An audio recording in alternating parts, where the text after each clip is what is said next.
On today's menu, we are having Ghana red, beans and plantain, gobe, whatever you want to call it. But we are making this at home, but street style. Yes, what do you do when Davi does not show up? You make this yourself at home. So come along and let's do this. So I had previously soaked my black eye beans or peas, okay? So I did that the previous day to shoot in this video. So I'm going to go ahead and wash the beans very well.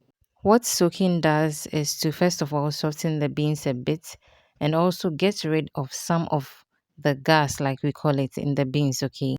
And even if you pick out the bad ones from these beans, okay, there will be some particles that you will discover after soaking. So please, as much as possible, if you have the time, do that at least 2 hours before you start cooking your beans. And then I'll go ahead and wash the beans about 3 times to get rid of every debris in there. So my beans is all cleaned now. I'll go ahead and add enough water to cover the beans and then put it on fire to cook. So I'm going to add some grated onions, which will give the beans flavor and let it cook faster than it would usually. So once I added the onions, it took about 15 minutes and then I went to check up on the beans again. And evidently it had softened a bit, okay? So what I'm going to do next is to be adding baking soda and powdered pepper. So the baking soda helps to further soften the beans and give it brownish tint. So those who sell on the streets use what we call saltpeter or kiln or a kiln. I don't know if I'm pronouncing it right for everybody to understand. Okay, so yeah, then once it was almost done, I added my salt. Okay, so after adding the salt, I left the beans on fire for about 2 to 3 minutes and then that was it. Okay, so I'm going to go ahead and fry some plantains because that's what we are having with our beans. So in hot oil, I'm frying my plantains. So usually, or I would say all the time, I do not add salt to my plantain when I'm frying it unless it's kili willy, okay? So do you, okay?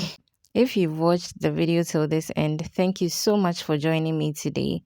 If you're new here, my name is Yasmi and this is my kitchen taste and bloom. Please consider subscribing and joining this amazing blooming family. And if you're a returning subscriber, once again, God bless you for making the trip back to my kitchen. Also, please follow me on all the other social media platforms. I have all those links in the description box. Give me a thumbs up on the video because you know you like what you're watching, okay? Leave a comment down below once you are done watching and share the video to reach a wider audience. So as you can see, my plantains are perfectly fried. I'm going to take them out of the oil and continue frying off camera. But in the meantime, we are going to go ahead and heat up some palm oil. So this is going to be added to our beans, okay? So once the palm oil is on fire on low heat, I'm going to go ahead and add in some onion slices. Please use a chopping board if that's okay with you. I am comfortable doing it this way. That's why you see it on the screen that way, okay? So you're not looking to making the onions translucent, okay? Just allow the palm oil to heat up a bit and then the onions would sort of like start frying just a bit, okay? We want the onions to still be crunchy, okay? So that's what you're seeing on the screen.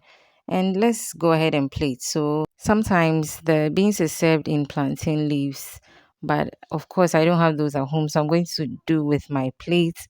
So I'm going in with or I'm going onto my plate with the beans first, and then I'll go ahead and add gari. So it's optional, by the way, but that's how it's served. Okay, then I'm going on with my palm oil and my onions, and then add it like the way you prefer it to look. Or I think the more you add the palm oil, the softer the texture of the beans, if that makes sense. Okay, once you mix everything together, okay, so it's really up to you. And then, of course, I'll add my fried plantains. Some people also like to serve their red with some eggs, boiled eggs, and then avocado as well. Please do you, certainly. But certainly, this was delicious. Trust me. And I hope when Davi swerves you one time, you are inspired to try this very simple red recipe at home. Until we meet again in another video, please, as usual, don't forget to keep blooming.